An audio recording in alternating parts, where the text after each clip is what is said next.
Hello, my name is Marcus. I'm the compiler of a collection of therapy quotes entitled Psychoanalytic Self-Awareness Quotes. This is TQ 445 to 449. Therapy quote number 445. An excessive need to control the child. The child doesn't experience the usual parental pleasure in the child's growth. Instead, the child feels used in the service of the parents' anxieties and needs. The right to develop has been abrogated. So here again is reference to the idea of child parentification, where the parent is using the child to meet their needs. And we had that self-help slogan from before.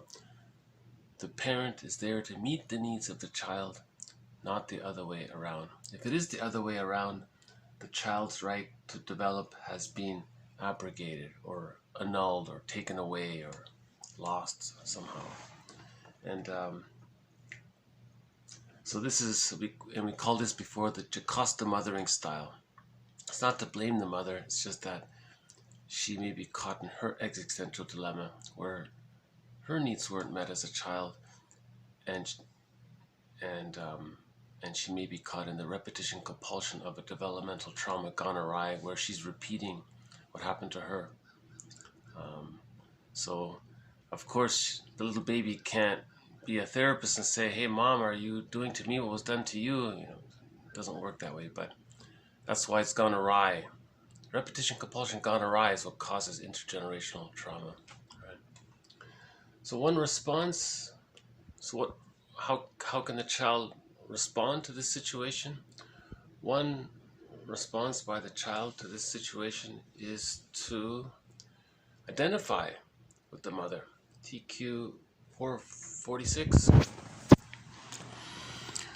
The response of identification with the aggressor can be evoked by excessive parental control involving the threatening expression of parental anger and aggression. This defense seeks to overcome danger and feelings of helplessness and vulnerability by becoming like the parent, denying separateness. This blocks separation-individuation. It blocks the separation-individuation process from taking place. The internalization process is characterized by a predominance of angry feelings rather than the structurally integrating loving feelings. See, when the loving feelings and the positive memories with the mother outweigh the frustrating memories, things flow, development takes place. But when the rejecting experiences outweigh the positive memories, things freeze. Right, that's a developmental trauma. So he's explaining it. The child deals with the fear of his mother by becoming like her. So they're denying the separateness. So there's the negative symbiosis, the fusion is there. Right? And that, of course, blocks the child's right to go through the separation-individuation process to achieve his own psychological birth. Right? And this can lead to the establishment of many infantile immature defense mechanisms. TQ 447. It is the anxious and angry feelings aroused by the threat of loss of relationship inherent in faulty separation-individuation that evoke the pathological use of psychological defenses. So the theory here is that for a little while it's okay for the child to use temporary immature defense mechanisms like splitting, projective identification, externalization, acting out, and using kind of nonverbal tactics to get to communicate to the mother. That's all temporary. But you see, one tactic the mother uses to control the child is to withdraw her love. Right? If the child does something that the mother doesn't like because it makes her feel uncomfortable, then she can just say, well, if you're going to do that, I'm not going to be here. I'll abandon you. So the child panics. So he has to split the image of the mother into good and bad. He keeps the good for the attachment and rejects the bad. There's the splitting defense. In normal development, the splitting isn't there anymore. There's whole object relations by the age of 3. With the splitting defense mechanism, 448,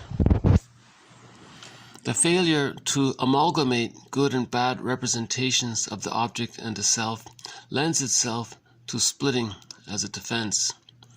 It is this reality-distorting defense, the good and bad images of the object and the self are split and displaced onto others. So there's that displacing onto others. That's the repetition compulsion gone awry. He can't own his unpleasant experiences, so he identifies with the aggressor, projects his wounded self onto others, and does to others what was done to him to communicate what was done to him. That's why he's calling it the byproduct of a failure to amalgamate good and bad representations. By the age of 3, they amalgamate. They come together, they synthesize, they form a whole representation, a realistic picture of the mother as being an ordinary person, not this unconscious view of her being some goddess or demon. That's the splitting defense, right? And if the image of the self and the other are fused, the person doesn't know himself. 449, the intrapsychic boundary between self and other leads to a conscious knowing of the self. So that's whole object relations. So when there's representation of the other, we can imagine like 2 tennis balls. They're separate, right? So the person has his own tennis ball. He has what's called a plumb line to the self.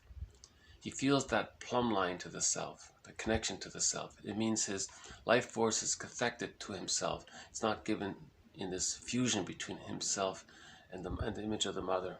That's the narcissistic pattern, and so on, and other patterns related to any kind of developmental arrest before the age of 3, the codependent pattern, schizoidal pattern, and others. So that hostile provocative pattern, that's the very early one where the symbiosis was very faulty. Okay, so this adds, so Settlage adds to our growing awareness of what happens when the mother uses the child to meet her needs, and how does the child cope with that, how that becomes a developmental trauma, and when there's a developmental trauma, okay, so much of the real self goes in the bag we drag behind us into our unconscious self, our second self, our the shadow side, the one who walks with us, who's not like us, but who is us. Sometimes it's the alter ego, or sometimes it's yesterday we had the second self, the double. Sometimes in the motif of the literature motif is the double. That's you. And remember that story from yesterday? The guy was trying to have a relationship with a woman, and then another man appeared. It was him. He didn't know it was him, and he argued with that person. It was allegory. He was arguing with himself. That explained why he couldn't have close relationships with women, because he's always arguing with himself, and he doesn't realize that that other person he's arguing with is himself. He doesn't know that the double is him, a metaphor for his second self, his unconscious self. All right, the stranger within. Right. So when there's that developmental trauma, so these quotes add to our understanding of what happens, the developmental trauma, and the defense mechanism of identification with the aggressor. That really causes a person to exhale the feeling self in the bag, because he's too busy being like the mother, to not be afraid of the mother. He becomes like her. This defense seeks to overcome the hurt feelings of helplessness and vulnerability by becoming like the parent, denying separateness. Yeah, one quote said that symbiosis, that fusion, is a way to deal with anxiety. So the child is dealing with the anxiety of the rejecting mother by becoming like her. And when you're fused and you're one with the person, you don't feel that anxiety really. But the huge cost, right? Your real self goes in the bag. Robert Bly has that metaphor where by the age of 5, so much of who we really are goes into this bag, and it's like a shadow, and we drag it behind us. And we spend the rest of our lives trying to get it back out, trying to reintegrate it into ourselves. So the journey of wholeness is integration, right? Integration is to synthesize the parts of ourselves. I think I thought the Blue Jay was going to make an appearance. Yeah, yesterday we had a visit by the Blue Jay.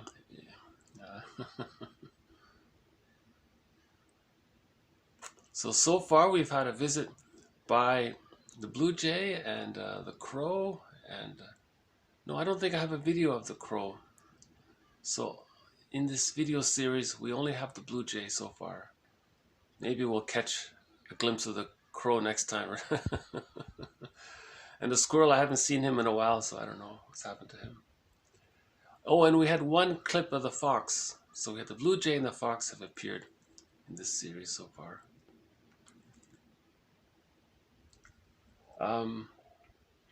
Okay,